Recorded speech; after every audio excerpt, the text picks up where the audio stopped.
Hello and welcome to Firearm Freedom.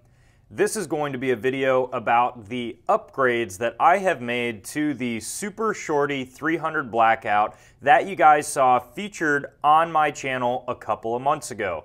We are finally complete with this entire build, and everything that I could have ever imagined putting on this little pistol, I have. The last time that you saw this pistol, it looked a little bit different, to say the least. And in that video, it had a KAK Industries blade stabilizing brace on the end of it. Obviously, as you can see, we have upgraded that since then to the SB-A3 brace. This brace is absolutely phenomenal. It is adjustable to aid in the stabilization that the brace is going to give you, which is absolutely awesome. And you do have QD attachment points on both sides of the stabilizing brace for a sling. You guys will be seeing a full review on each one of these individual parts and on the gun itself. This video is going to be specifically just talking about why I added these parts on the gun, and we're not going to go as far in depth on each specific part so that the video is not too long. But this was an adjustment that I think was absolutely necessary, because originally in stabilizing the pistol on my shoulder and trying to get somewhat better control over the gun, it was just not really happening. Well, now that we have the SB-A3 stabilizing brace and I'm able to adjust it to the proper length that I want it set at, and it is now a joy to shoot. One of the next major upgrades that I added to this gun was the BCM angled grip stop that we have here on the front end of the rail. This was really necessary just because getting a handle on this really tiny rail that we are going to talk about here in a second was just not too great. But when I installed this BCM CAG grip, it really did a good job of getting me the control that I wanted over the pistol. You can see that my hand fits really perfectly, and what I have done is I'll just leave my MBUS Pro sights up, and that's kind of like a reference point that I continually go to allow me to grab the pistol where I want every single time. And obviously, as you can see here, I can still get to my pressure pad just fine. I just have to simply rotate my hand back and I am on there right where I want to be, and I can get to my constant on switch as well. One thing I do want to talk about, guys, and this is in regards to the Palmetto State Armory upper that I have on the gun right now. You will notice that I'm not working with much room up here. We are literally talking about two, and I mean that, two M-LOK slots here to actually put something on. Now, this really wouldn't be a huge deal if it wasn't for the fact that on the first M-LOK slot, there is actually, obviously, the gas block. So you pretty much just have one M-LOK slot to work with. Aside from that, I'm not sure if you're going to be able to tell in the video, but it also has somewhat of a very thick bull barrel underneath the gas block, which is typical for a 300 Blackout barrel like this. The downfall there is that your standard M-LOK length screws will actually push into the barrel, obviously causing issues. So what I had to do is take each individual screw out, and before I mounted it onto the gun, I took it to a belt sander and sanded all of the screws flush to exactly where I wanted them. This was what allowed me to actually install anything on this rail, because originally, without modification to the pieces, I just simply would not have been able to install anything on this rail. There are pluses and minuses to going with such a small build like this, and that would be definitely one of the minuses. Obviously though, as you can see, I was able to work my way around it and get everything that I wanted to on the gun and kind of angle it so that it was actually still practical. One of the last attachments that I put on the actual rail itself is this Streamlight Rail Mount 1 light. You can find them on Amazon on sale for like $92, and that also includes the pressure pad. That includes these little Picatinny rail pieces to actually hold the pressure pad on. That also includes zip ties, and it includes a mount that allows you to attach the light to a Picatinny rail if you want to.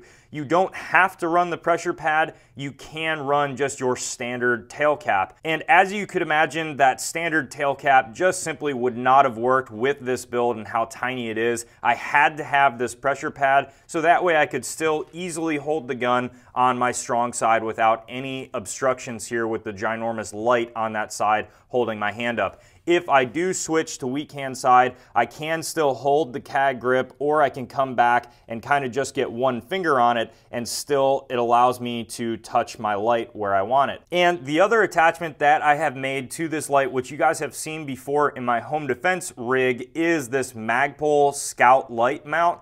This is pretty solid, and for those of you guys out there that don't already know, the Streamlight Rail Mount series will actually fit all Surefire Scout mounts that I'm aware of, and this Magpul would be one of those mounts. So it's really nice because what it's going to do is really angle the light so that it's at a really tight spot on the rail. It's not going to be kind of sticking way out on the side, and it's going to allow a more slimline look, which is nice because normally lights just on rails on the side can really bulk it out more than you're going to want to. As you can see, we also do have an optic now on the top of the pistol, and that optic is going to be the Vortex Crossfire Red Dot. This is another phenomenal buy for the money.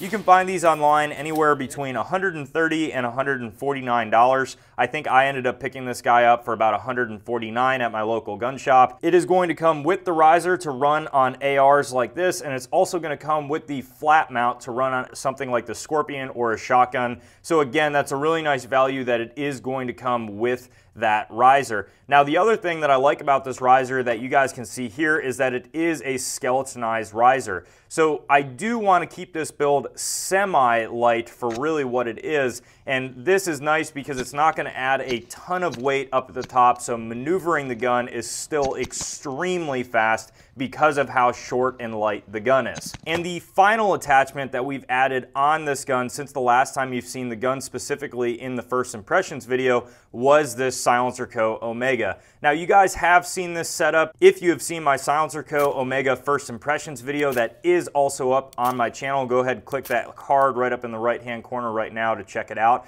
But one of the more recent upgrades that I've made for this pistol, but also a DMR setup that we're going to start building here soon, is this Silencerco suppressor cover. So this suppressor cover is pretty solid. I only was able to put about 60 rounds through this with the suppressor cover on, but I was pretty impressed with the performance in the short amount of time that I had it for. Now, with that being said, I have seen reviews online where this thing cannot stand as much abuse as some other suppressor covers on the market, but I will say I'm not really looking for a suppressor cover to just dump hundreds and hundreds of rounds rapid fire one after another for, because honestly, if I was shooting like that, I would probably just take the suppressor cover off as is. Okay. I got this more for a Mirage setup and then also to more easily move my suppressor from gun to gun. So for me, it works out well, and like I said, guys, I'm going to have a review on all this stuff in separate videos to come here in the future on the channel. Other than that, guys, now that the gun is completely done, I absolutely am in love with it.